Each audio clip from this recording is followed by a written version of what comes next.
तो बात चल रही थी, हमारी स्थिति बिगड़ने का कारण है व्यर्थ संकल्प।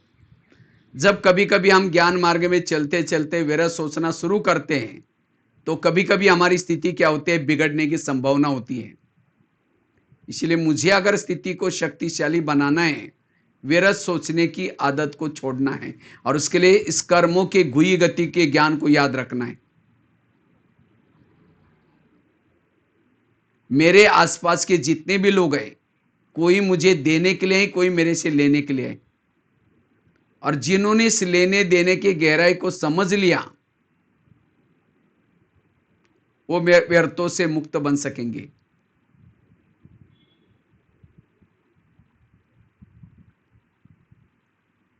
संकल्प से वृत्ति बनती है, दृष्टि बनती है, दृष्टिकोण बनता है, सब संकल्प से चलता है। अगर मेरे संकल्प ही निगेटिव है, मेरा सब कुछ निगेटिव।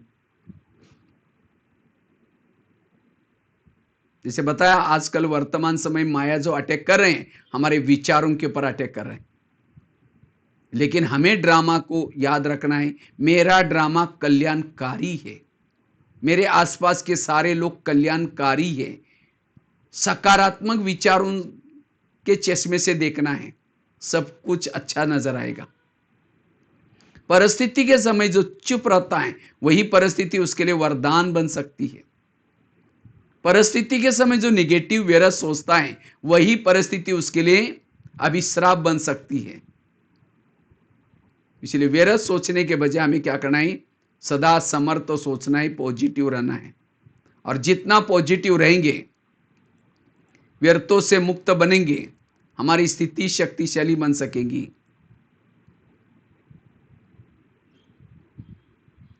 अगर परिस्थिति के समय आप व्यर्थ सोच रहे, इसका मतलब बाबा के ऊपर आपका विश्वास नहीं है कि बाबा भी मेरी नैया को पार करा सकता है।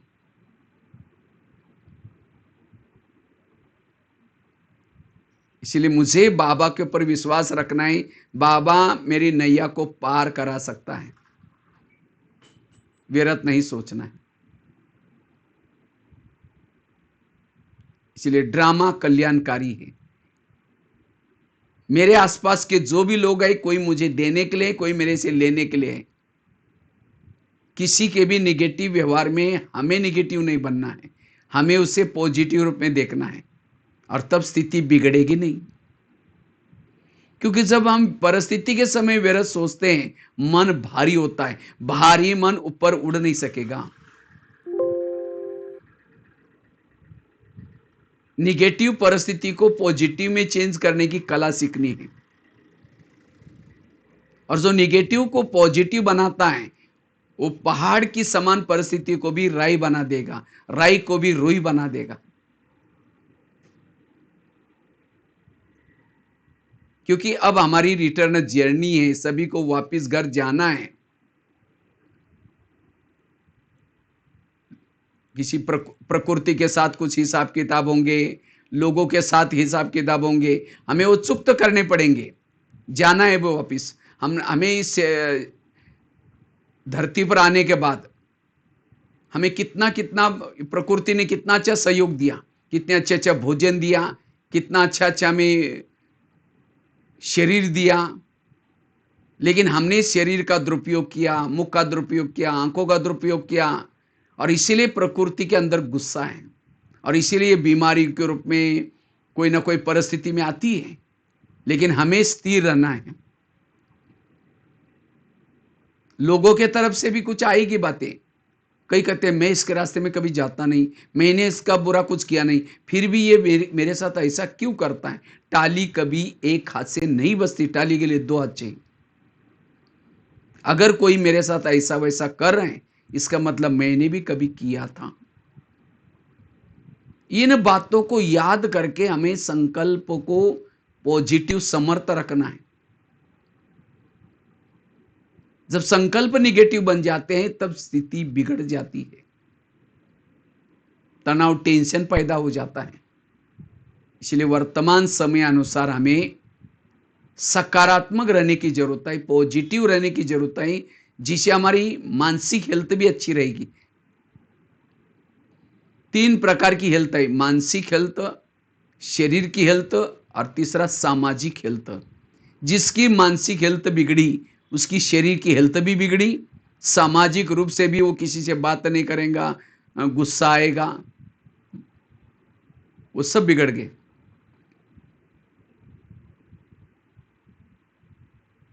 लेकिन ये पॉजिटिव बातें हमें कहां से मिलेगी? ईश्वरीय महावाक्य मुरली, ये मुरली हमारे लिए पॉजिटिव का स्रोत है। एक एक मुरली की कीमत लाखों करोड़ है। तो इसलिए हमें रोज ईश्वरीय महावाक्य जरूर सुनने हैं। भले लॉकडाउन है लेकिन तो भी ऑनलाइन से बहनों ने जो प्रबंध किया है उसी के आधार से हमें चलना है, रोज सुनना है। कई कहते नहीं दीदी हमें दुकान खोलना पड़ता है, दुकान खोलेंगे 500 कमाएंगे, सेंटर पर नहीं आएंगे लाखों करोड़ गंवाएंगे। आप कहेंगे पैसे देते, पैसे नहीं देते। स्कूलों में टीचर्स कोई बच्चों को, स्टूडेंट को पैसा नहीं बांटता, ज्ञान बांटता है। इसी तरह जितना वो बच्चा रेगुलर पंक्चुअल पढ़ता है अच्छे मार्क मिलेंगे, अच्छे मार्कों से पास होगा, फिर जॉब भी अच्छा लगेगा, फिर धन आएगा। धन क्यों आया? पढ़ाई अच्छी पड़ी थी। इसी तरह विश्व परिवर्तन के समय बाबा ने ये हमें ब्रह्मा कुमारी ईश्वरी विश्वविद्यालय खोला है और इसी के माध्यम से पढ़ा रहे हैं। जितना यहाँ लगन से पढ़ेंगे संस्कार बदलेंगे, व्यवहार बदलेंगे, वही आत्माएं सतयुग में आएंगे। अभी 850 करोड़ लोग हैं, 900 करोड़, सतयुग में 9 लाख। क्यों? उनको भी बुलाते थे लेकिन कहते थे दीदी हमारा तो दुकान खोलना पड़ता है, खेती का काम है, ये नहीं आते थे। इसीलिए सतयुग त्रेता में नहीं पहुंचे, कितनी मिल्कियत कैंसिल हो गई। इसलिए उस दुकान से भी पहले हमें 2 कान खोलना है। उस दुकान से कमाए हुआ चोर लुटेगा, आग जलाएगी, पानी डुबोएगा, लेकिन इस 2 कान से कमाए हुआ ना आग जलाएगी ना पानी डुबोएगा। इसलिए हमें रोज क्या करना है? ये ईश्वरीय महावाक्य जरूर सुनना है, इसे समर्थ रहेंगे। और अभी जैसे मुझे लग रहा है शायद सभी तरफ खुल रहे हैं, आपके एरिया में अगर खुला है, बहनों की परमिशन है, तो हमें सेंटर पर जाकर के सुनना है। कई तो कहते हैं नहीं बहुत अच्छा हो गया, कई माताएं तो बड़ी खुश हो गई, कहती हैं भाई जी बहुत अच्छा हो गया, पहले तो रिक्शा खर्चा करके हम लोग जाते थे, अभी तो सेंटर मोबाइल में मुरली आती है।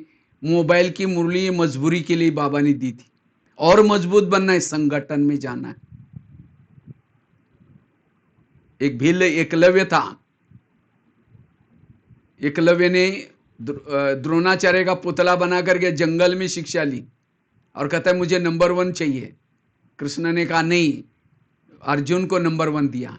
इसी तरह ये फेसबुक, व्हाट्सएप, मोबाइल, ये भी क्या है, मुरली तो सुन लेते, होशियार तो बनेंगे, लेकिन और मजबूत बनने के लिए हमें सेंटर पर सम्मुख जाना है।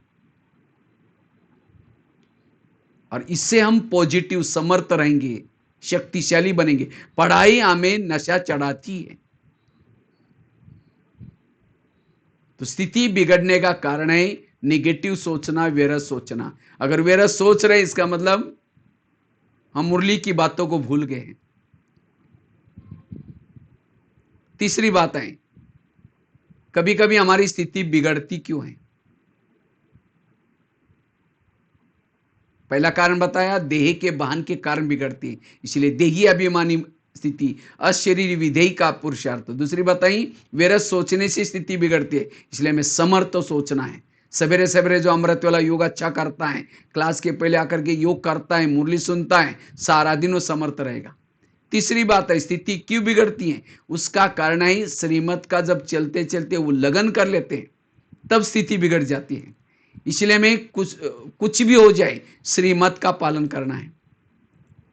जितना श्रीमत का पालन करेंगे स्थिति शक्तिशाली बन जाएगी। स्थिति बिगड़ने का कारण है जो श्रीमद बाबा ने दिए, चाहे अमृतवेला का नियम, चाहे मुरली सुनने का नियम, चाहे पवित्रता का नियम, शुद्ध खानपान का नियम, जब हम चलते चलते नियमों का उल्लंघन कर लेते तब स्थिति बिगड़ जाती है। इसलिए कुछ भी हो जाए मुझे श्रीमत प्रमाण अंत तक चलना है। सीता के जीवन में विघ्न क्यों आया? क्योंकि सीता ने लक्ष्मण रेखा का उल्लंघन किया। इसी तरह इस ज्ञान मार्ग में चलते चलते जब हम श्रीमत का उल्लंघन कर लेते हैं तब जाकर के स्थिति बिगड़ जाती है। इसलिए श्रीमत प्रमाण चलने की भीषम प्रतिज्ञा। बाबा कहता है माया मेरी बेटी है और तुम मेरे बच्चे हो। तो माया और हमारा रिश्ता क्या हो गया? भाई और बहन। कोई भी बहन भाई को थप्पड़ कभी कभी मार लेती है। क्यों मारती है? जब वो बाप का कहना नहीं मानता तब क्या होते हैं? बहन थप्पड़ मारते हैं। इसी तरह कभी चलते चलते हम क्या करते हैं?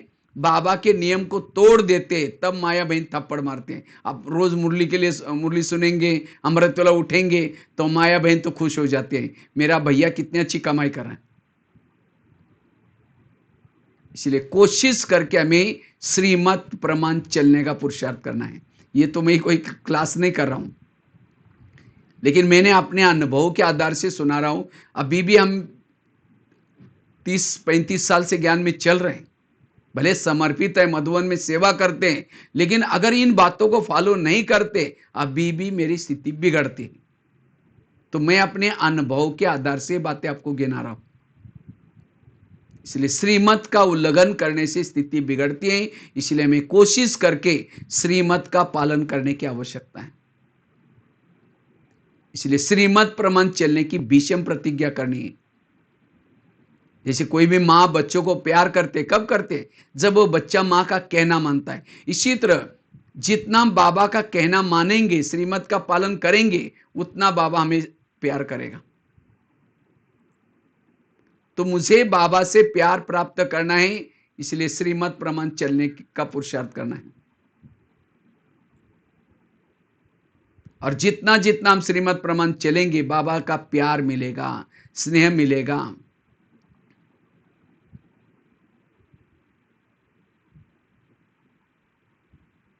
तो देखना है कि, और श्रीमत केवल मतलब अमृत वेला उठना ही श्रीमत नहीं है, मुरली सुनना ही श्रीमत नहीं। अब मुरली तो सुनी, लेकिन मुरली को सारा दिन उस अनुसार चले नहीं तो भी श्रीमत का उल्लंघन हुआ। भोजन भले बाहर का नहीं खाया, बातें करते खाया, आधे मार्ग का कट हो गया। अमृत वाले उठे तो सही, आंखें बंद करके बैठे, झुटका लगाते हो किया। हर श्रीमत विधि पूर्वक करना, इसको कहेंगे श्रीमत का एक्यूरेट पालन किया। चौथी बात है, हमारी चलते चलते स्थिति क्यों बिगड़ जाते हैं? उसका कारण है चलते चलते हम किसी के दोष देख लेते हैं, किसी के अवगुण देख लेते हैं, स्थिति बिगड़ गई। जिसको ही बाबा के शब्द में बाबा कहते हैं, बच्चे झगमुई झगमुई नहीं करो, पर चिंतन नहीं करो। जब हम कभी कभी चलते चलते पर चिंतन करते हैं, किसी के दोष देखते हैं, स्थिति क्या होती है? बिगड़ गई। इसलिए मैं कोशिश करके किसी के भी दोष नहीं देखने हैं, अवगुण नहीं देखने हैं।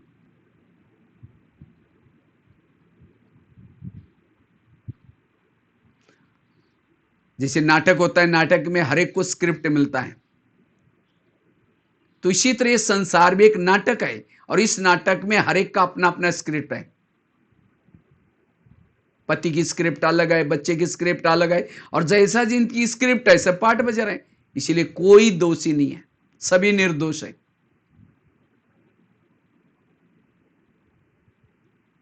इसलिए हमें किसी का परचिंतन नहीं करना है। परचिंतन क्या? क्योंकि थोड़ा योग लगाया, 84 जन्मों की सीढ़ी हम नीचे उतरे, 5000 साल लगे, अब इसको ऊपर चढ़ना है। थोड़ा योग लगाए, सीढ़ी ऊपर चढ़ गए, अमृत वाला उठे, सीढ़ी ऊपर चढ़ गए, मुरली सुनी, सीढ़ी ऊपर चढ़ गए, सेवा की, सीढ़ी ऊपर चढ़ गए। थोड़ा परचिंतन किया, सीढ़ी नीचे उतरे। यही करते रहेंगे, सीढ़ी ऊपर चढ़ते रहेंगे, फिर उतरते रहेंगे, बीच में लटक जाएंगे। इसलिए अब मुझे चढ़ना ही है, चढ़ना ही है। आज ही रात को कुछ होने वाला था, लेकिन बाबा ने मेरे पर मेहरबानी की। वो देखता है कि इसके भाग्य में अब तो इतना नहीं है जमा, इसीलिए अभी उसको थोड़ा जिंदा रखता हूं। बाबा ने तो मुझे जिंदा रखा, लेकिन उसको मैंने किसी के दोष देखने में, परचिंतन करने में टाइम वेस्ट किया, बाबा उसका भी हिसाब लेगा। इसलिए ये समय किसी को देखने का नहीं है, परचिंतन करने का नहीं है। इसलिए मुझे क्या करना है? परचिंतन की बातों से बचना है। जितना परचिंतन की बातों से बचेंगे, स्थिति शक्तिशाली बन जाएगी। कई कई तो जो सेंटर पर बहनें सुनाती हैं, कुछ डायरेक्शन देती है, कुछ बातें सुनाती हैं, उनका ही दोष देखना शुरू करते हैं। कईयों को लगता है मुझे फ्रीडम चाहिए, मुझे कोई बोलने वाला नहीं चाहिए। पतंग कहता मैं आकाश छूना चाहता हूं, लेकिन क्या करें, इस व्यक्ति ने मेरा धागा पकड़ा हुआ है। क्यों पकड़ा हुआ है?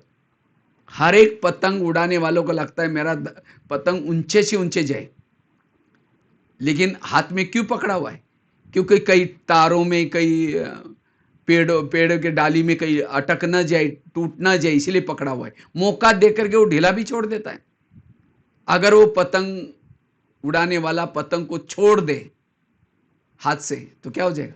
आकाश छूने के जाएगा, नीचे आएगा और नीचे आएगा। इसी तरह मेरा भी धागा किसी के हाथ में चाहिए। मुझे भी कोई पूछने वाला, कुछ रोकने वाला, कुछ टोकने वाला चाहिए। अगर कोई पूछने वाला नहीं होगा तो और नीचे गिर जाएंगे। इसलिए मुझे किसी की दोष नहीं देखने। अगर किसी ने कुछ करेक्शन दे भी दिया, थैंक यू करके आगे की सुधार करना है, न कि उनका परिचिंतन करना है। आकाश में थूकेंगे, थूका तो अपने पर ही आएगा, सिर पर। इसी तरह औरों के अवगुण देखने से घाटा अपना ही, क्योंकि परिचिंतन करने से बाबा प्रसन्न नहीं होगा। इतना ही नहीं, परिचिंतन की नेगेटिव बातें अगर दिमाग में है, उसके दिल में बाबा नहीं बैठ सकता। दुर्योधन के रथ में नहीं बैठा था, कृष्ण के रथ में बैठा था, अर्जुन के रथ में बैठा था। क्यों? 18 दिन तक उसको सोच किया, फिर बैठा। इसी तरह आज कितना सालों से बाबा ये पढ़ा रहे, किसी लिए स्वच्छ बनाने के लिए। फिर हम क्वेश्चन करते, ये कैसे हो सकता है, ये कैसे छोड़ो, ये यहां कहने वाला कौन है? कृष्ण ने अर्जुन को बहुत समझाया, नहीं मानता है। कहता मैं तुमको स्वर्ग दूंगा, कहता इतने आप्त जना को मार करके मुझे स्वर्ग नहीं चाहिए। तो आखिर नहीं मानता तो वो अपना रूप दिखाता है, मैं तुमको कहने वाला कौन? तो आज बाबा भी कितना सालों से बोल रहे हैं, तो भी हम कहते हैं नहीं ये कैसे हो सकता है, हम तो गृहस्थी में रहते हैं, सबके ये करना। यहाँ कहने वाला कौन? कोई सेंटर में बहने संदल पर बैठ करके नहीं बोल रहे, ये बाबा बोल रहे हैं। इसलिए बाबा को अभी भी पहचानना है। इसलिए अब हमें किसी की भी दोष नहीं देखने हैं, तब स्थिति पावरफुल बन जाएगी। जब दोष देखते स्थिति बिगड़ जाती है। 4 बातें सुनाई। 5वीं बात है, चलते चलते हमारी स्थिति क्यों बिगड़ जाती है? उसका कारण है कभी कभी हमारी इंद्रियां हमको चलाती। आंखें जो देखते वो मन में आता है, कान जो सुनता है मन में वो विचार चलते हैं। जिसको इंद्रियां चलाते हैं उनकी स्थिति बिगड़ जाती है। टोटल गीता का सारा ही इंद्रियों को अपने वश में रखो, घोड़ों को अपने, घोड़े के लगाम अपने हाथ में रखो। इसी तरह हमें भी इस कर्मेंद्रिय को अब अपने कंट्रोल में करना है, वश में रखना है। सामने से कोई आता है, मन कहता है बेकार है, ये अच्छा नहीं है, आत्मा चुपचाप सुनती है और वैसे विचार चलाना शुरू करते हैं, वैसे बोलना शुरू करते हैं। इसका मतलब हम इंद्रियों के वश हैं। तुरंत मन से बात करो, हे मन, जिसको भगवान कहते हैं मीठे बच्चे, और तुम उसके दोस्त देख रहे, खबरदार अगर तुमने ऐसा बोला तो। तुमने ऐसा सोच सोच करके मेरे आत्मा भाई से मुझे दूर किया, संबंधों को बिगाड़ा। इंद्रियों से बातें करो। जिसको ही बाबा कहते बच्चे, चैरिटी बिगिंस एट होम, घर को सुधारो। घर मतलब लौकिक नहीं, शरीर आत्मा का पहला घर है। तो इस घर में रहने वालों को पहले ज्ञान सुनाओ। जब हमारी हर इंद्रिया ज्ञान में चलेगी, ज्ञान युक्त बनेंगी, तब हमारी स्थिति पावरफुल बन जाएगी। हमारी स्थिति बिगड़ती है, उसका कारण है कर्मेंद्रियों के वश होना। ब्रह्मा बाबा ने रोज अपनी इंद्रियों का दरबार लगाया। रोज बाबा इंद्रियों से बातें करते थे। बाबा की एक डायरी मिली थी। हमें कोई नया पुरुषार्थ नहीं करना है। हमारे जो बाबा ने किया, हमारे दादियों ने किया, मम्मा ने किया, वही करना है। हमें कोई पुरुषार्थ का नया प्लान नहीं बनाना है। नहीं तो आजकल फेसबुक में, व्हाट्सएप, इतनी चटपटी बातें आ रही हैं, जो मूल बातें उसको छोड़ करके हम और कुछ पुरुषार्थ कर रहे हैं, इसलिए सफल नहीं बन रहे। इस युद्ध के मैदान में अगर विजय बनना है, इंद्रियों का सहयोग बहुत जरूरी। अगर बॉर्डर पर रहने वाला कोई दुश्मन से मिला हुआ, देश की हालत क्या होगी? अगर घर में रहने वाला कोई भेदी बनाए, घर की हालत क्या होगी। इसलिए इंद्रियों पर अगर हमारा ध्यान है, हम कितना भी अमृत वाला करें, कितना भी योग लगाए, कितना भी सेवा करेंगे, स्थिति ठीक नहीं होगी। अंधा पीस रहा है, कुत्ता बैठ करके खा रहा है। इसी तरह हम पीस रहे, पुरुषार्थ कर रहे हैं, लेकिन लीकेज हो रहा है, खत्म होता जा रहा है। कौन कर रहा है? इंद्रिया। इसलिए इनसे बातें करो। जैसे भारत में अंग्रेज घुसे थे, उनको कैसे भगाया? भारत की जनता को जागृत किया। इसी तरह माया रूपी अंग्रेज हमारे शरीर रूपी देश में घुसे हैं, उनको भगाना है। तो इस कर्मेंद्रियों का सहयोग लो। जब तक कर्मेंद्रियों में विकारों के प्रति आकर्षण है, विजय नहीं बन सकते। जैसे प्रधानमंत्री शांति में कब रहेंगे? जब उसके पार्टी के सारे लोग एक्यूरेट काम करेंगे। कोई एक गलत काम करता है, उनकी आंखें खुल जाती है। इसी तरह हमें आत्मा को शांति तब होगी जब हमारी सहयोगी साथी इंद्रियां हमें सहयोग करेगी। अगर वो गलत काम करते हैं, आत्मा की नींद पिट जाती है, योग नहीं लगेगा। जो सारा दिन देखा है, जो सुना है, वही याद आएगा। इसलिए स्थिति बिगड़ने का कारण है कर्म इंद्रिया। इसलिए रोज उनसे बातें करना। कान से बात करो, हे मेरे कान, तुम मेरे इस राज्य की शान हो, अगर तुम ना हो तो मैं ईश्वरी मावक के कैसे सुनता। तुम्हारा बहुत बहुत धन्यवाद, और मेरा तुम्हारे पर विश्वास है, इसलिए मैंने तुमको बॉर्डर पर रखा है। कान कहाँ है? बॉर्डर पर है। लेकिन हे कान, तुम मेरा खाते हो, मेरे राज्य में रहते हो, मुझे आजकल धोखा दे रहे।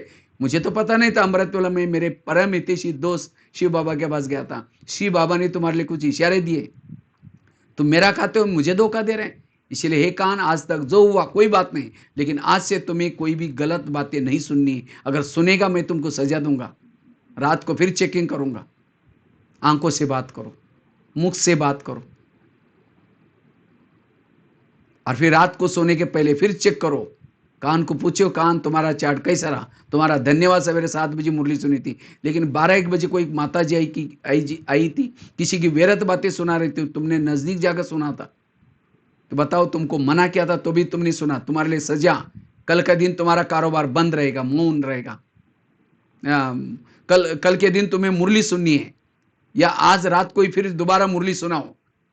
ये कान की सजा। आंखों की सजा, आंखों ने अगर गलत देखा है, उसको 1 घंटा बाबा को देखने में लगाओ। मुख ने गलत बोला है, उसको मौन में रखो। इसी तरह यह है स्वराज्य अधिकारी। और जितना ही स्वराज्य अधिकारी होंगे, उतना आपके व्यवहार में बदलाव आएगा। क्योंकि माता बड़ी अच्छी है, ये भाई बहुत अच्छे हैं। स्थिति बिगड़ने का कारण है स्वराज्य। नहीं तो कहते हैं ना, अंधेरी नगरी, चौपट राजा, टके सरबाजी, टके सर काजा। इस नगरी का राजा सोए, उसके अंदर जो चाहे हो रहा है। इसलिए जब तक स्वराज्य अधिकारी नहीं बनेंगे, स्थिति शक्तिशाली नहीं बनेंगे। शक्तिशाली वही है जिसका इंद्रियों पर संयम है। जिसका इंद्रियों पर संयम है, उसके इर्द गिर्द में गुण और शक्तियां रहेगी। भविष्य का राजा वो है संगम युग में जो स्वराज्य अधिकारी। यह है पुरुषार्थ।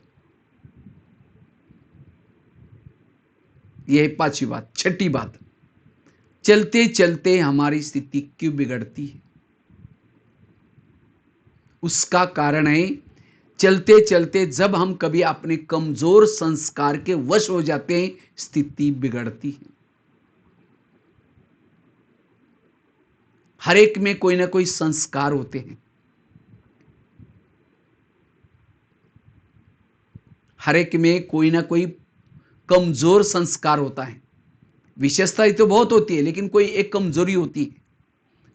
और वही कमजोरी के ऊपर आपने अटेंशन नहीं दिया, बीच बीच में आता है, स्थिति बिगड़ जाता है।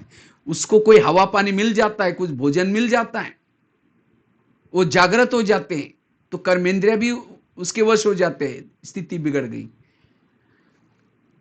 इसलिए मुझे अगर स्थिति को शक्तिशाली बनाना है, तो मुझे क्या करना है? कभी भी कमजोरी के वश नहीं होना है।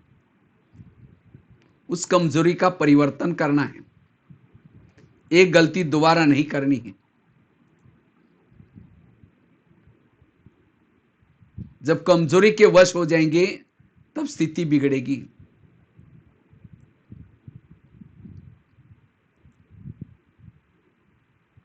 तो स्थिति बिगड़ने का कारण है कमजोरी के वश हो जाना।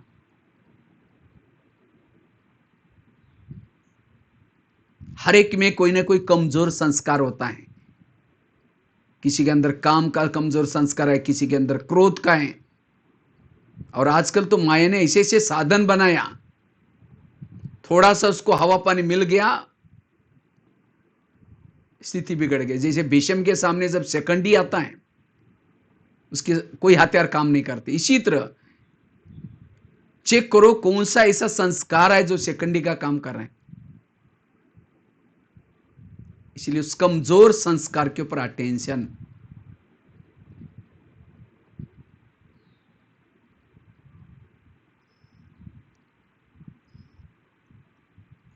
और उसके लिए ये कमजोरी मेरे जीवन में बार बार रिपीट ना हो जाए। बिजी रहो, ज्वाला स्वरूप योग करो, लेकिन पहले वो कमजोरी क्या है वो चेक करो, और उसका हवा पानी न मिले इसके लिए जो बाबा ने नियम संयम बनाए। क्यों? और कभी कभी हम थोड़ा अलस अलबेलापन हो जाते हैं, तब वो संस्कार जागृत हो जाता है कि कमाई चट हो जाती है। मम्मा मम्मा क्यों बनी थी? मम्मा एक गलती दोबारा नहीं करती थी। इसी तरह में कमजोर संस्कार को क्या करना है? परिवर्तन करना है। और जितना उस कमजोर संस्कार को परिवर्तन करेंगे, हमारी स्थिति शक्तिशाली बन जाएगी। तो स्थिति बिगड़ने का कारण है कमजोर संस्कार।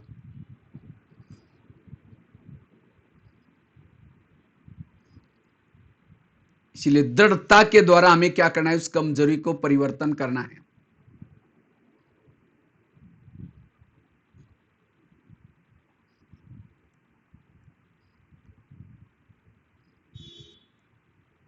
और जब उस कमजोरी को परिवर्तन करेंगे, स्थिति हमारी शक्तिशाली बन जाएगी, पावरफुल बन जाएगी।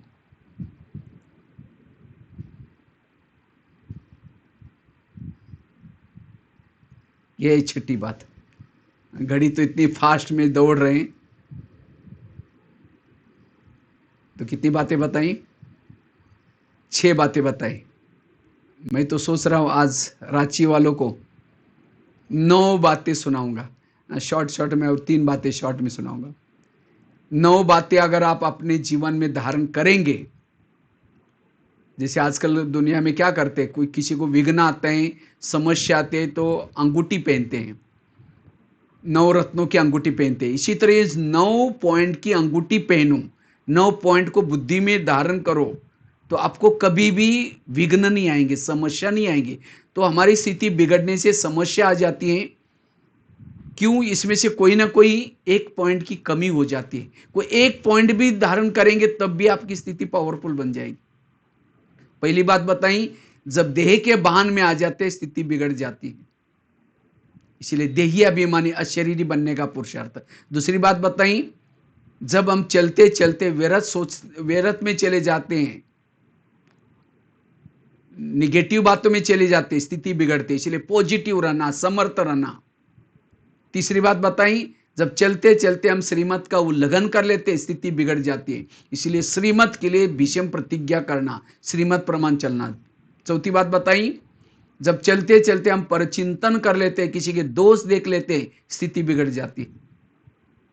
इसलिए मुझे किसी की भी दोष नहीं देखने हैं। जिसे बाबा हमारा भविष्य का रूप देखता है, वर्तमान का रूप जब हम देखते हैं तब कमजोरी देख लेते हैं। तो हमें हर एक का भविष्य स्वरूप देखना है। हर एक का अपना अपना स्क्रिप्ट है, इसकी कोई गलती नहीं है।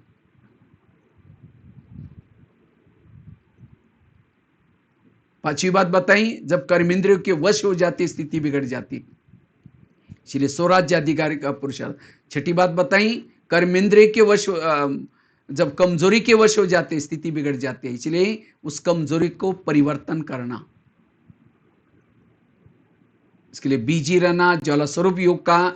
इतना ही नहीं, जितना आत्मा का दीपक इस शरीर में जागृत रखेंगे, वो कमजोरी पे भूत नहीं आएगा।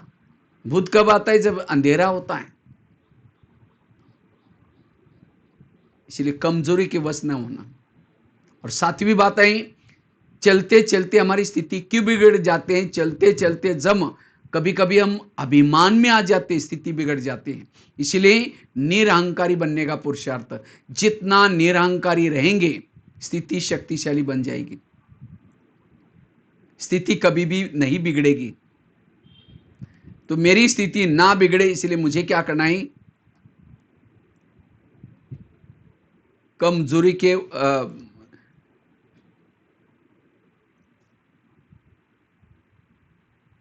जो 7वीं बात चल रही थी, अभिमान के वश नहीं होना है। नहीं तो हम जब चलते चलते क्या होते हैं, कुछ सेवाओं का, कोई कलाओं का, विशेषता का अभिमान आ जाता है। कहते हैं विद्या विनयन शोभते, विद्या आने के बाद विनम्रता आनी चाहिए। लेकिन कभी कभी विद्या आने के बाद अभिमान आ जाता है, तब स्थिति बिगड़ जाती है।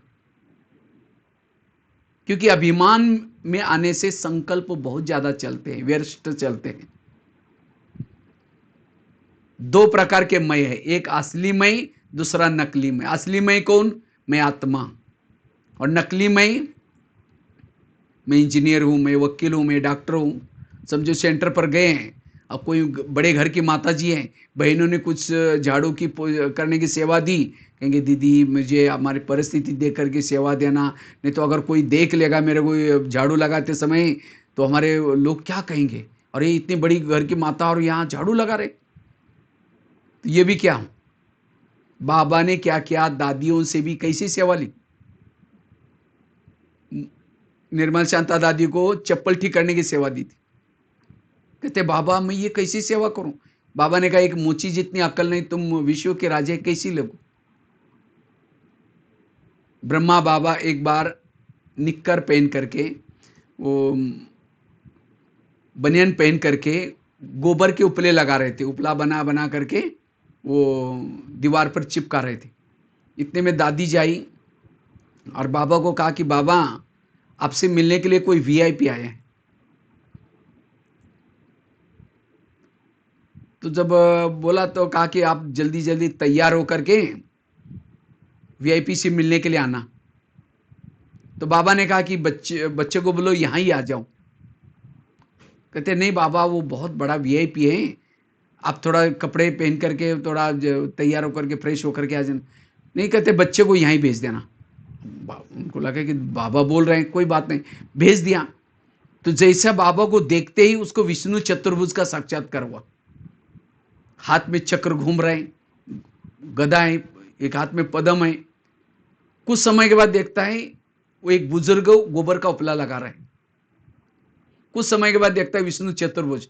तब लगा कि ये बाबा कोई साधारण नहीं है, विष्णु चतुर्भुज है। चरणों में पड़ा और पूरा परिवार के सहित समर्पित हो गए। निरहंकारिता, जितना हम बड़े हैं साधारण काम करने से कोई ये नहीं होता, उससे और सेवा हो जाती। इसलिए हमें निरहंकारी बनना। जितना निरहंकारी बनेगी स्थिति पावरफुल बन जाएगी। पांडव आपस में लड़ते हैं, कहता है मेरे गधा के कारण युद्ध हुआ। वो कहता है तुम्हारी गधा तो कुछ नहीं थी, मेरे तीर। वो कहता है मेरी गधा, वो कहता है मेरे तीर। उस समय बारबरिक जो भीम का पोतरा था वो कहता है नहीं तुम्हारी गधा थी ना तुम्हारे तीर थे। मैं देखता था एक चक्र घूमता था, चक्र आता था, गले काटता था चक्र। मैंने पूरा युद्ध में एक चक्र को देखा।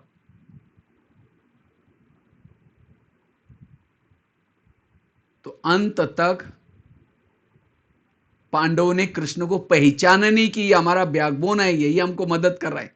इसी तरह आज हम भी सफल हो रहे हैं, सेवा कर रहे हैं, किसके कारण? बाबा के कारण। नहीं तो आजकल चल रहा है मेरा एरिया, मेरे जिज्ञासो, ये मेरा कुछ भी नहीं है।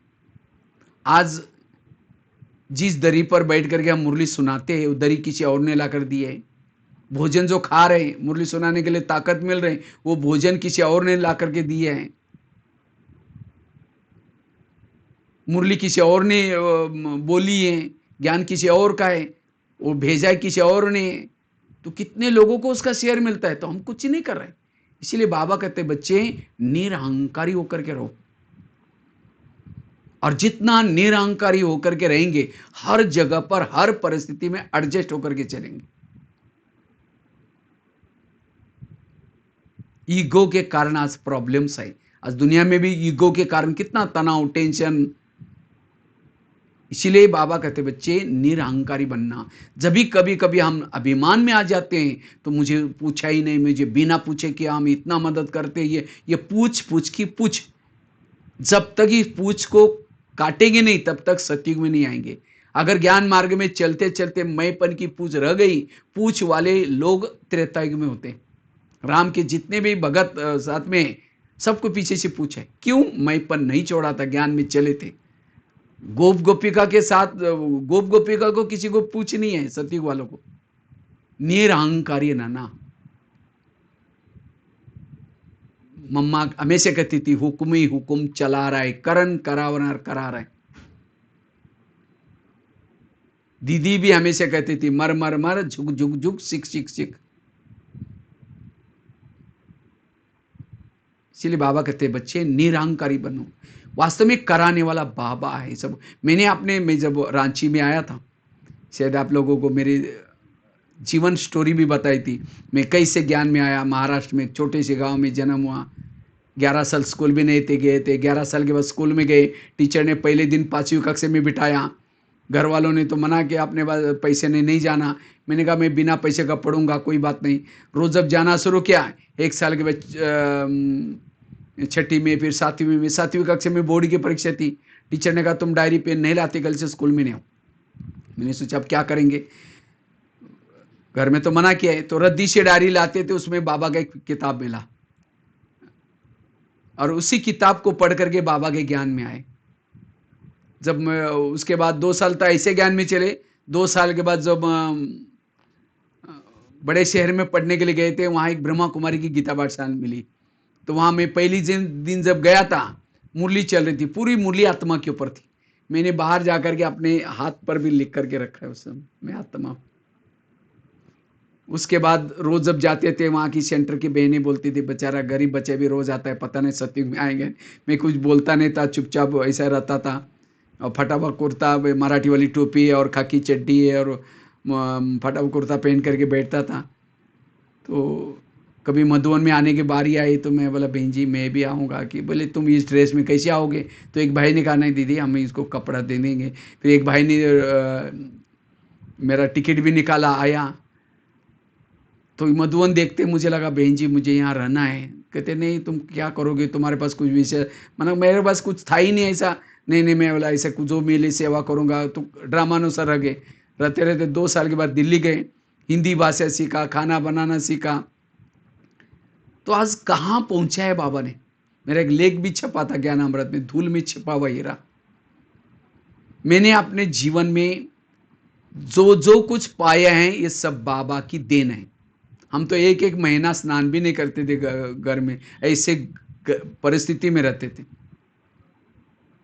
लेकिन बाबा ने उस धूल में छिपे हीरे को वहां से उठा करके कितना तरस करके क्या से क्या बनाया। अगर मैं कहूँ कि मैं बहुत अच्छा क्लास कराता हूँ, मैं लेख लिखता हूँ, मैं इतना स्कूलों में अभिमान है। मैं अभी भी कहीं भी बाहर जाता हूँ सेवा में, हमेशा स्लीपर क्लास में जाता हूँ। कभी भी एसी में फ्लाइट में नहीं ये करता हूँ। अभी भी हमारे मधुबन में रहता हूँ, ना कोई गाड़ी रखी है, ना कोई स्कूटर या ये नहीं रखी। सिंपल। मैंने अपने जीवन में कहानी याद रखी। एक व्यक्ति ने नया मकान बनाया। जब नया मकान बनाया तो दूसरा सामान शिफ्ट करना था। सोचे कि बहुत महंगा हो गया अभी, क्योंकि मकान में बहुत खर्चा हुआ। अब सामान शिफ्ट करने में फिर खर्चा कहाँ से लाए? तो उन्होंने गधा भी पाला था। गधे पर रख करके वो सारा सामान शिफ्ट किया। लेकिन एक मूर्ति बची थी। सोचे मूर्ति कैसे लेके जाऊँ? सोचा चलो कोई देखेगा क्या, वो कपड़ा ढक देंगे। तो कपड़ा ढक करके लेके जाने लगा। गधा चलते चलते मूर्ति के ऊपर का कपड़ा हट गया। तो लोग देख करके नमस्ते करना शुरू किया। तो गधे को लगता नमस्ते मुझे कर रहे थे। वास्तव में गधे को नमस्ते नहीं कर रहे थे, मूर्ति को नमस्ते कर रहे थे। इसी तरह जब भी हम कभी सेंटर पर जाते हैं, 8-10 दिन सेवा करते हैं, तो कई बार बहनें बहुत सम्मान करेगी, ताज पहनाएगी, पगड़ी पहनाएगी, कई बार लिफाफे देगी मधुबन के लिए। तो लिफाफा ये ज़्यादा पैसा कोई मेरे अच्छी क्लास सुन करके नहीं दिया है। सम्मान कोई मेरा नहीं है। मैं एक मधुबन निवासी हूँ, समर्पित का बैच पहना हुआ है। इसके कारण सम्मान हो रहा है। अगर मुझे बाबा ना मिलता तो कौन सम्मान करता, कौन पूछता। इसलिए नमस्ते उसकी है, महिमा उसकी है, हम तो कुछ भी नहीं है। जैसे कठपुतली को नचाते, नचाने वाला दिखाई नहीं पड़ता, लेकिन कठपुतली डांस करती, इसलिए करण करावन बाबा है। इसलिए निरहंकारी होकर के रहना। और विकार आएंगे पता चलेगा, लेकिन अभिमान आएगा पता भी नहीं चलेगा। इसलिए बाबा कहते बच्चे मेरे बहुत अच्छे अच्छे बच्चे थे, ज्ञान योग करते थे आज, लेकिन आज है ही नहीं, चले गए। क्यों गए? चलते चलते अभिमान आया, स्थिति बिगड़ गई, टकराओ बिखराओ। यह है 7वीं बात। 8वीं बात, स्थिति क्यों बिगड़ती है? उसका कारण है जब हम ज्ञान मार्ग में चलते हुए थोड़ा सा योग के तरफ ध्यान नहीं देते, स्थिति बिगड़ जाती है। इसलिए हमें योग के तरफ ध्यान देने की जरूरत है। वर्तमान समय अनुसार हमारा योग लगभग 3-4 घंटा चाहिए, 3-4 घंटे का योग चाहिए। जब 3-4 घंटा योग करेंगे हमारी स्थिति अच्छी बन जाएगी। 3-4 घंटा योग, अमृत वेला का 1 घंटा, क्लास के पहले आधा घंटा, शाम का नुमा शाम, बीच के ट्रैफिक कंट्रोल, रात को सोने से पहले, और वो भी विधि पूर्वक योग चाहिए। जितना योग तपस्या करेंगे स्थिति पावरफुल बन जाएगी। सो स्थिति बिगड़ने का कारण है योग तपस्या की कमी। जितना योग युक्त रहेंगे स्थिति पावरफुल बन जाएगी। विधि पूर्वक योग, ज्वाला स्वरूप योग चाहिए।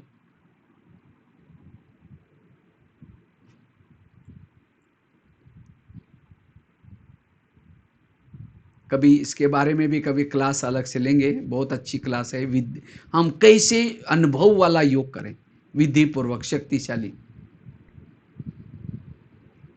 आजकल के मुरलियों में रोज बाबा कहते हैं बच्चे मुझे याद करो याद करो। तो याद को जितना बढ़ाएंगे स्थिति पावरफुल, क्योंकि याद से ही हमारी आत्मिक स्थिति भी बन जाती है, बैटरी चार्ज हो जाती है। इसलिए योग के तरफ अटेंशन देना है।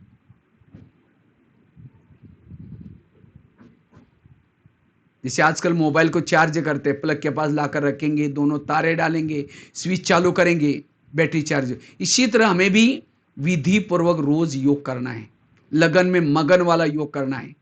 उपकारों को याद करो, प्राप्तियों को याद करो। जिस बाबा को देखने के लिए युगों से आंखें तरस रही थी, उस बाबा को देखा है, खाते हुए बोलते हुए। उस बाबा की नजरें मेरे पर पड़ी है।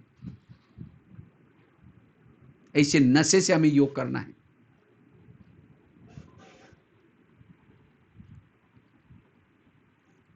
और लास्ट की बात, क्योंकि घड़ी फास्ट में भाग रही, इसलिए मैं भी थोड़ा सा फास्ट में कर रहा हूं। हमारी चलते चलते स्थिति क्यों बिगड़ती है?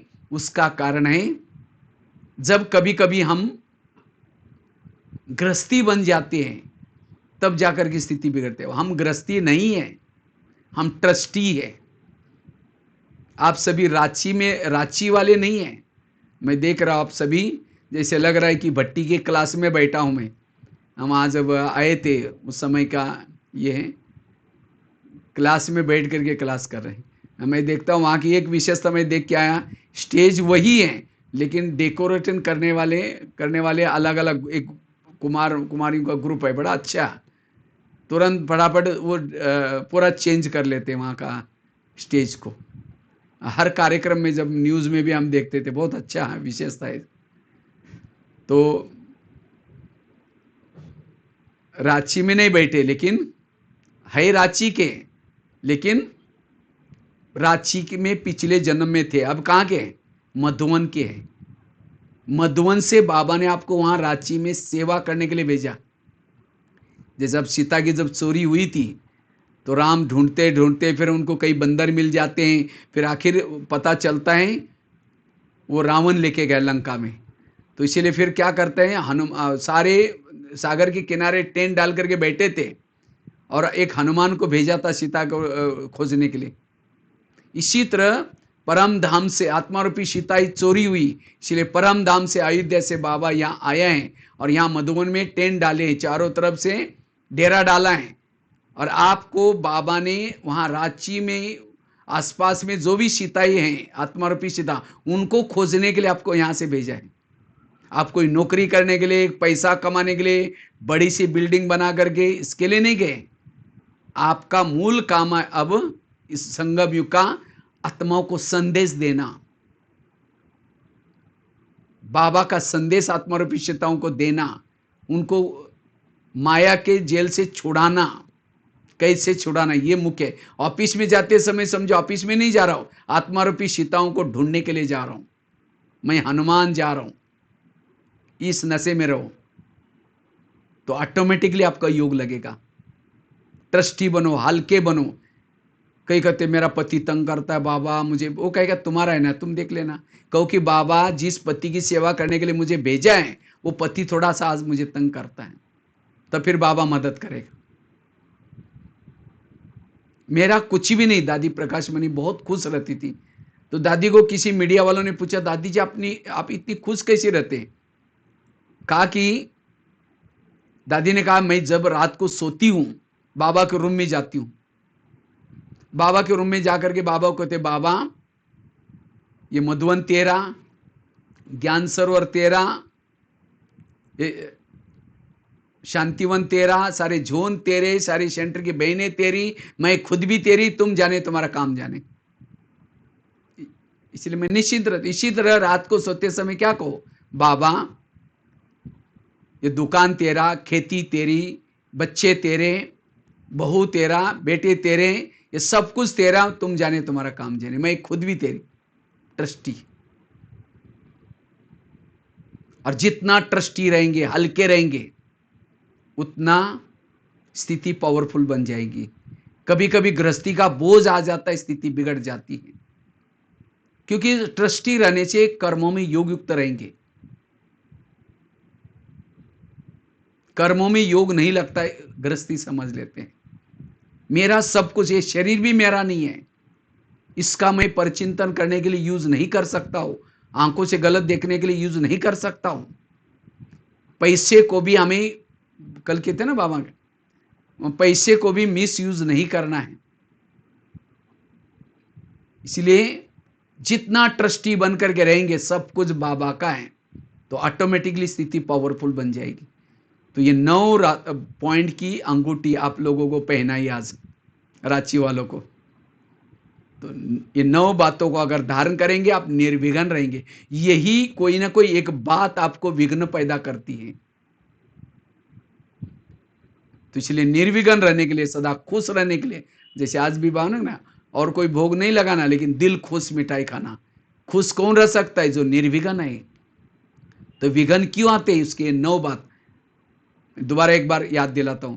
पहली बात बताई, आज हमारे पुरुषार्थ में चलते चलते विघ्न क्यों आता है? उसका कारण है देह का भान, देही अभिमानी बनना। दूसरी बात कौन सी सुनाई?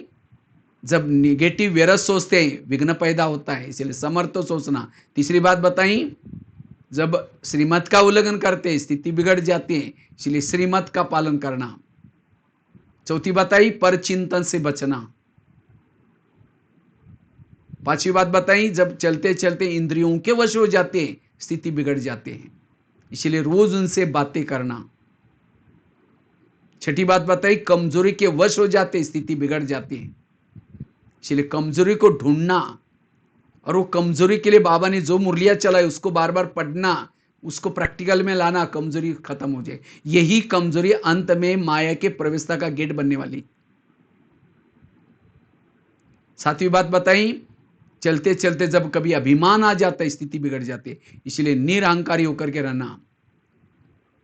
आठवीं बात बताई, योग की जब कभी कभी हम आलस अलबेलापन वश होकर के कभी योग मिस कर लेते, या योग कर भी लेते लेकिन विधि पूर्वक नहीं किया, ये सारा दिन के कोई विघ्न है।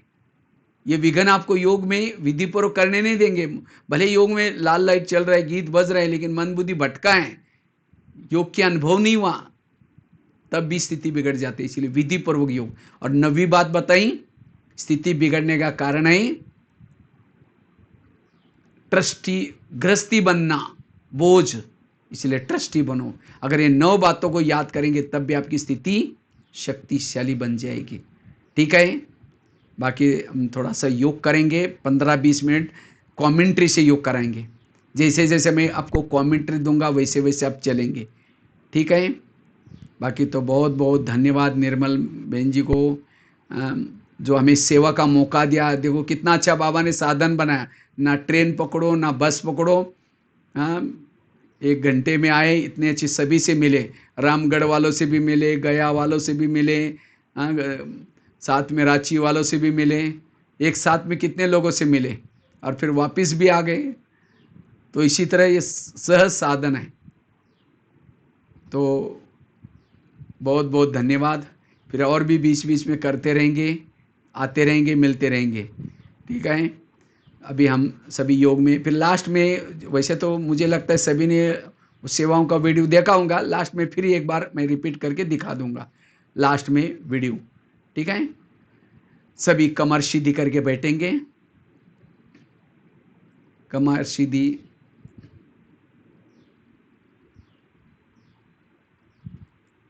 मैं ज्योति बिंदु आत्मा, सभी अपने अपने भ्रुकुटी में स्थित रहेंगे।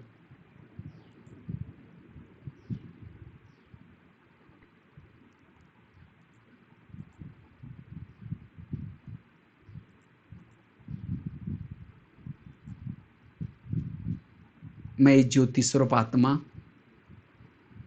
दोनों भ्रुकुटी के बीच में निवास करती हूँ। आंखों के द्वारा देखने वाली, कानों के द्वारा सुनने वाली मैं आत्मा हूं।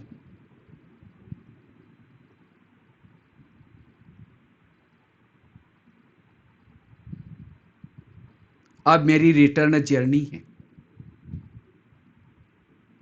अब मुझे वापिस जाना है।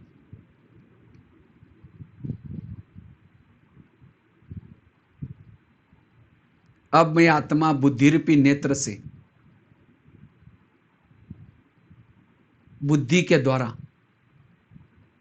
अपने धाम में जा रही हूं।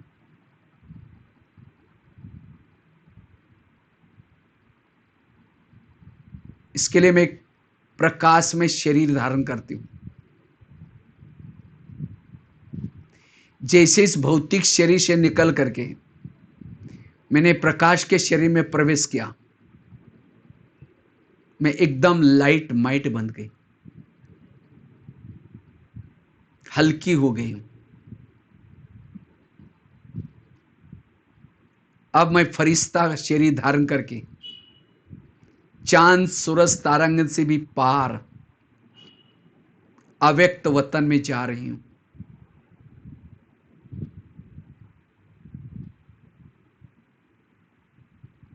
अव्यक्त वतन, जहां फरिश्तों का राजा ब्रह्मा बाबा बाहें फैला करके मेरा स्वागत करने के लिए खड़े हैं। जैसे मैं अव्यक्त वतन में जाती हूं, बाबा की लाइट माइट से वैसे मैं चार्ज हो रही हूं।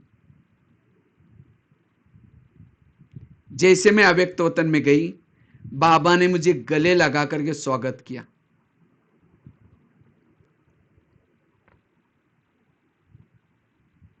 जैसे बाबा ने गले लगा करके स्वागत किया,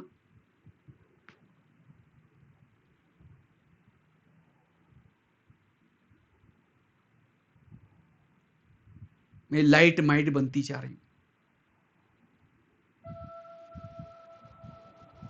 ऊर्जावान बनती जा रही हूं।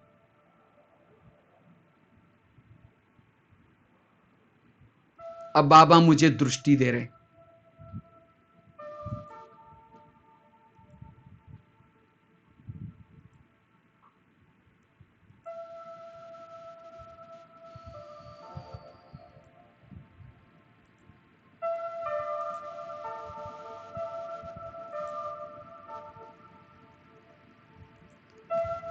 बाबा की शक्तिशाली दृष्टि से मैं अशरीरी विधेय बनती जा रही हूं।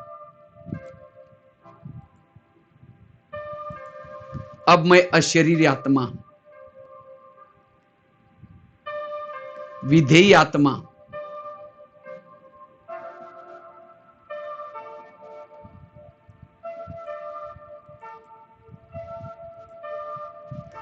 अपने निराकारी दुनिया में परम धाम में जा रही हूं।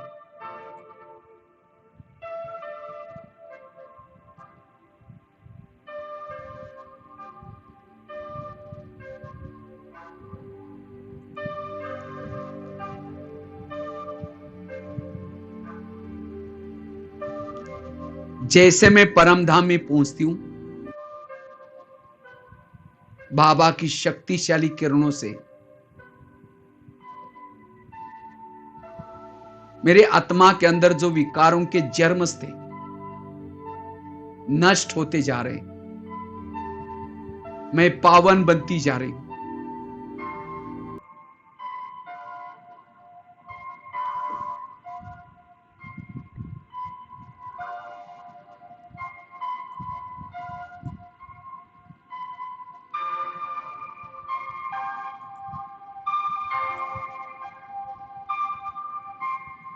जिस बाबा को मैं दुनिया में ढूंढ रही थी, आज उस बाबा के सम्मुख बैठी हूं।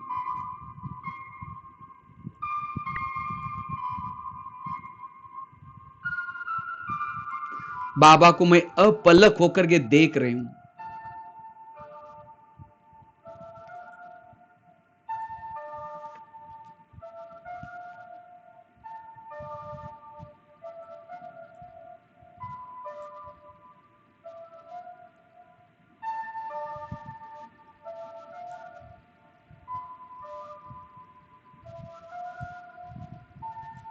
बाबा के पास आने से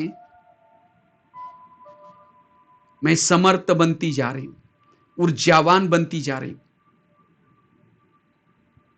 मैं अनुभव कर रही हूं, मेरे इर्द गिर्द में अनेक चमकती हुई ज्योति स्वरूप आत्माएं हैं। मैं आत्मलोक में हूं। यहां आने से मुझे अति इंद्रिय सुख की अनुभूति होती जा रही। जो सुख मैंने नीचे जाकर के चारों युगों में नहीं पाया, यह सुख मुझे यहां अनुभव हो रहे हैं। मैं कितनी भाग्यशाली आत्मा हूं। मैं ज्वाला स्वरूप बनती जा रही हूं।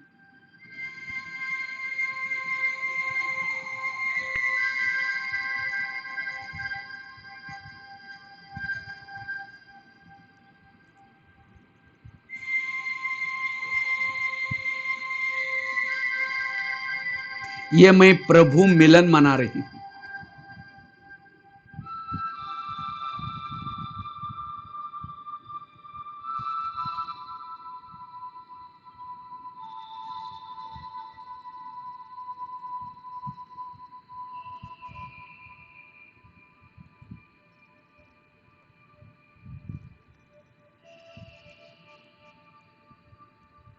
अब यह प्रभु मिलन मना करके धीरे धीरे मैं आत्मा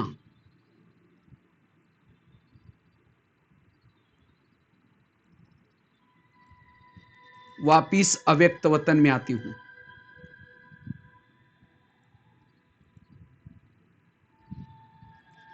जैसे मैं अव्यक्त वतन में पहुंची, बाबा ने मुझे देखते ही वरदान दिया।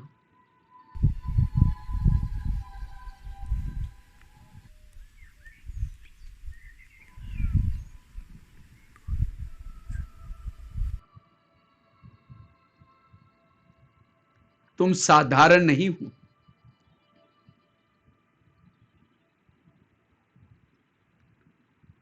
तुम तो शिव शक्ति हो, भक्तों की इष्ट हो, कलब कलब की विजय आत्मा हो।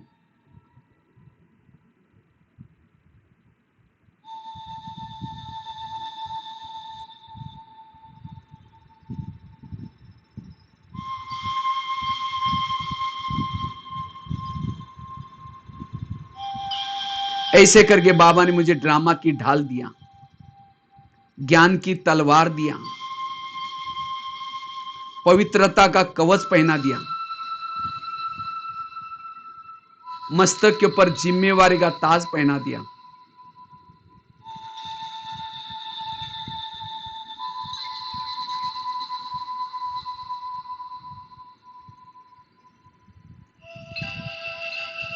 शक्ति का प्रतीक त्रिशूल दिया,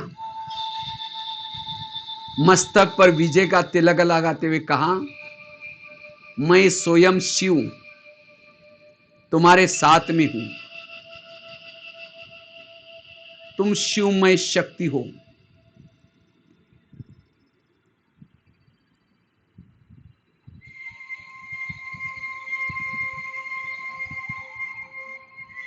ऐसे करके पावरफुल दृष्टि दी।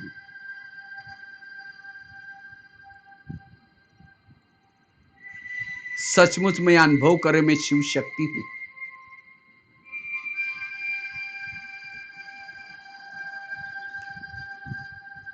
अब नीचे मुझे भक्तों की आवाज सुनाई पड़ रही। अब मैं शिवमय शक्ति अपने अस्त्र शस्त्रों को लेकर के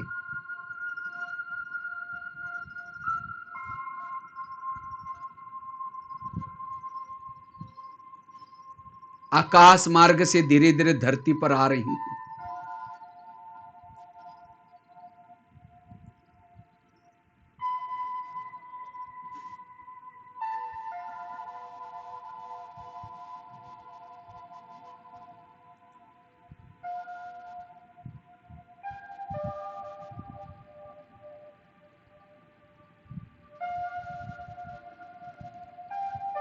जैसे मैं धरती पर पहुंचती,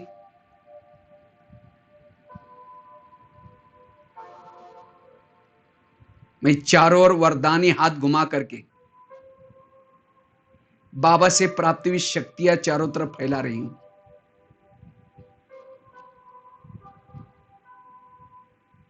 सबका कल्याण हो जाए,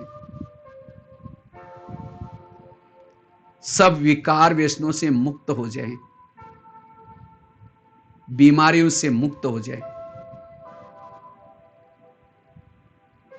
अब मैं शिवमय शक्ति धीरे धीरे मंदिर की तरफ जा रही हूं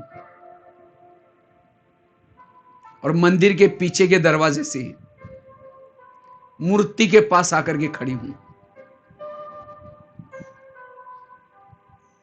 बाबा से प्राप्त हुई शक्तियां सभी भक्तों को दे रही हूं।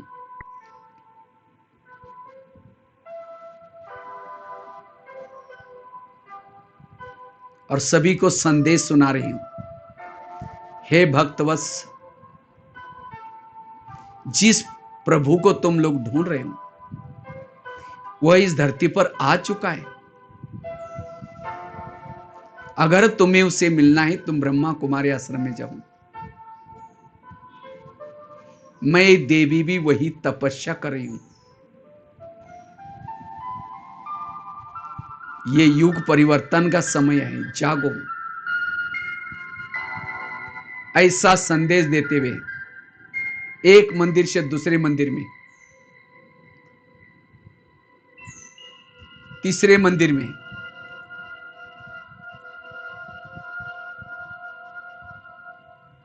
प्रकृति के 5 तत्वों में भी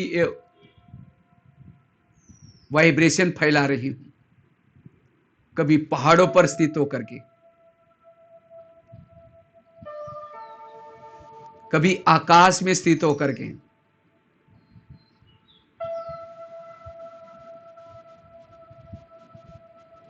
मैं शिवमय शक्ति हूं।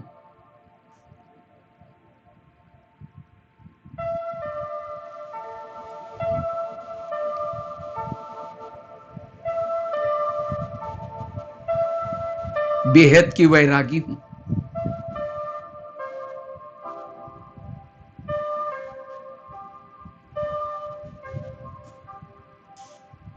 प्यारे बाबा, आपने मेरे ऊपर इतना अनगणित उपकार किए। आपको उपकारों को चुक्त करने के लिए इस विश्व के परिवर्तन के कार्य में मैं सहयोगी बनूंगी। मां शीतला बन शीतलता की किरणें फैलाऊंगी। मां दुर्गा बन करके अनेकों के दुर्गुण हारने की सेवा करूंगी।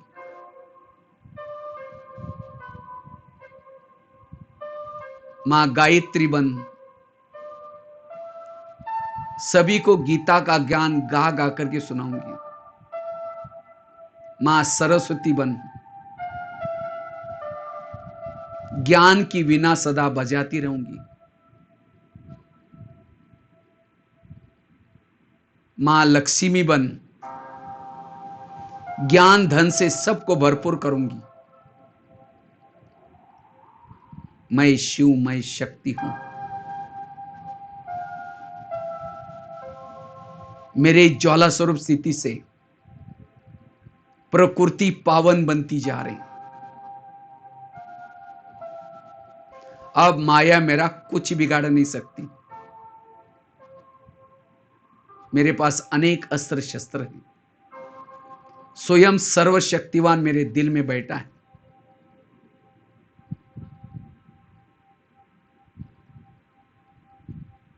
इस धर्मग्लानि के समय में अवतरित हूं। मैं आसुरी संहारणी हूं। जिसके लिए मैंने जन्म लिया, मुझे वही कार्य करना है। मां संतोषी बन करके सबको संतुष्ट करूंगी। मैं शिव, मैं शक्ति हूं। बेहद की वैरागी हूं।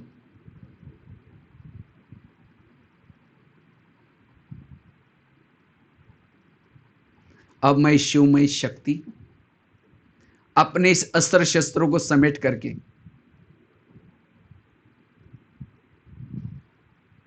धीरे धीरे साधारण वेश में, ब्राह्मण वेश में प्रवेश करती हूं और अपने कर्म क्षेत्र पर जाती हूं।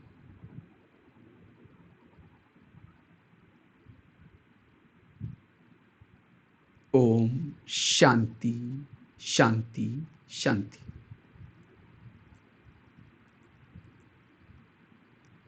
तो सभी ने योग का आनंद लिया होगा। कैसे हम आत्माभिमानी स्थिति में रहे, फिर धीरे धीरे अव्यक्त वतन में गए, धीरे धीरे फिर परम धाम में बाबा के पास गए, फिर बाबा से शक्तियाँ ली, फिर वापिस अव्यक्त वतन में आए। कैसे बाबा ने एक एक अस्त्र शस्त्र दिया, स्मृति दिलाई, तुम कौन हो, फिर से तुम्हें काम करना है। पहले भी किया था, फिर कहा कि मैं स्वयं तुम्हारे साथ में हूँ। फिर मैं शिव शक्ति अस्त्र शस्त्र लेकर के नीचे आई। नीचे आकर के धीरे धीरे प्रकृति को पावन बनाया। फिर मंदिर में गई। तो इस तरह से विजन लेकर के अभ्यास करेंगे, पता ही नहीं चलेगा। फिर सारा दिन भी कर्मों में मैं एक शिव शक्ति हूँ, मैं ऊपर से आई हूँ। इस स्मृति से हमारी स्थिति पावरफुल बन जाएगी। तो बहुत बहुत धन्यवाद जो हम इस सेवा का मौका दिया। निर्मल बहन और भी सभी भाई बहनों को बाद में और भी कभी बीच में करते रहेंगे। इसी के साथ साथ धन्यवाद। बाकी जो मैं बताया था वीडियो, थोड़ा वीडियो जो वो दिखा करके फिर पूरा करेंगे।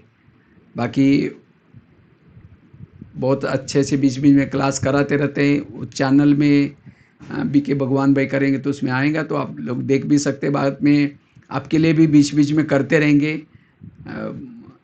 कभी एक बार भट्टी करेंगे, एक दिन की संडे का दिन। आज का दिन भी आप लोगों को अच्छा है, संडे ही मिला है। संडे तो बहुत बिजी रहते हैं, फिर भी सवेरे से लेकर के शाम तक भट्टी करेंगे ऑनलाइन से ही।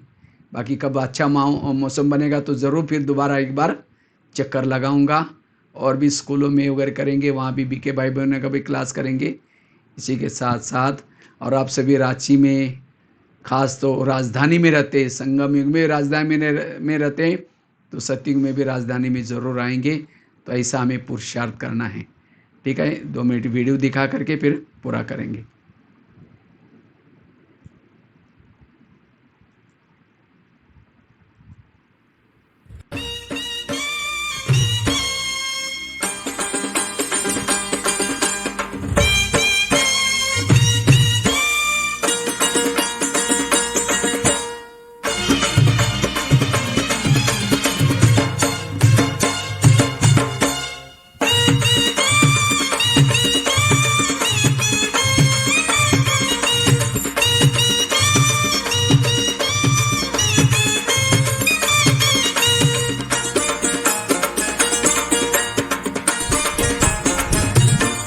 आमे भाई भाई रे, आमे भाई भाई, आमे भाई भाई रे, आमे भाई भाई। गोटिए पितार संतान आमेरे, गोटिए पितार संतान आमेरे, जाति भेद किछि नाही नाही, नाही नाही, नाही नाही रे, आमे भाई भाई, आमे भाई भाई रे, आमे भाई भाई।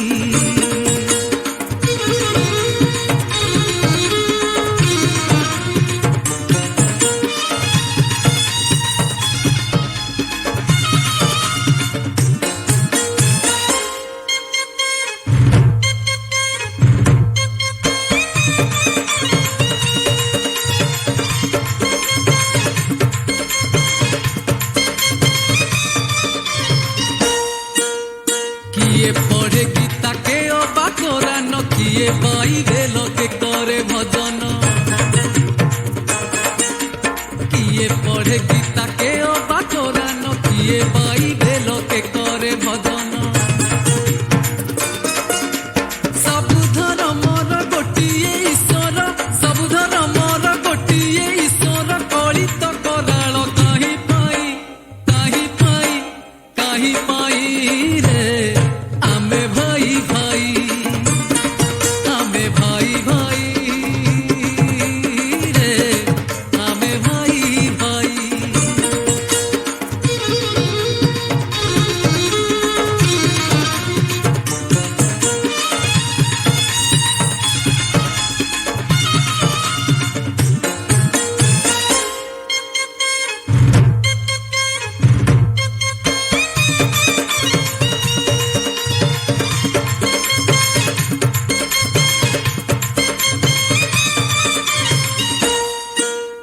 किए करे हिंसा, किए राग रुसा, आज का दिन बहुत ही शुभ दिन रहा और बहुत खुशी हुई आज हिंदू दिवस की ये हमारे भगवान भाई जी की बहुत अद्भुत सेवाएं, विचित्र सेवाएं, हर एक चीज एक एक चीज बहुत विलक्षण थी जो कह नहीं सकते हैं शब्दों में।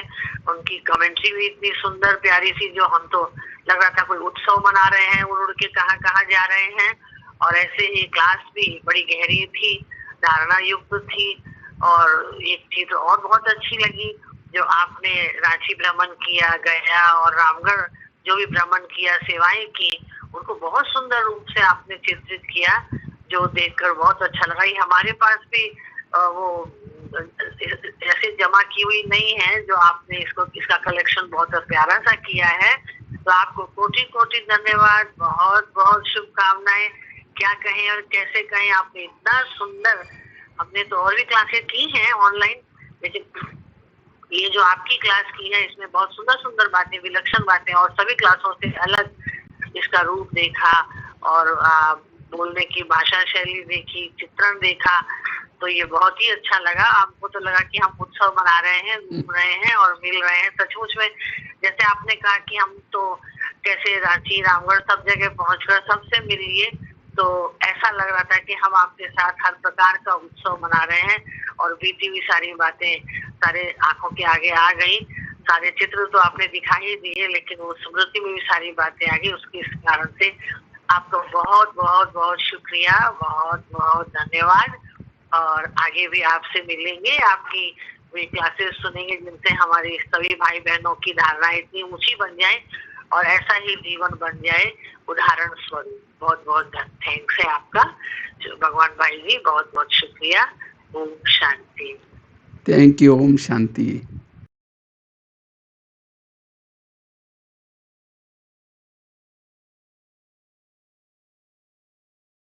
हाँ जी। हाँ जी। ओके।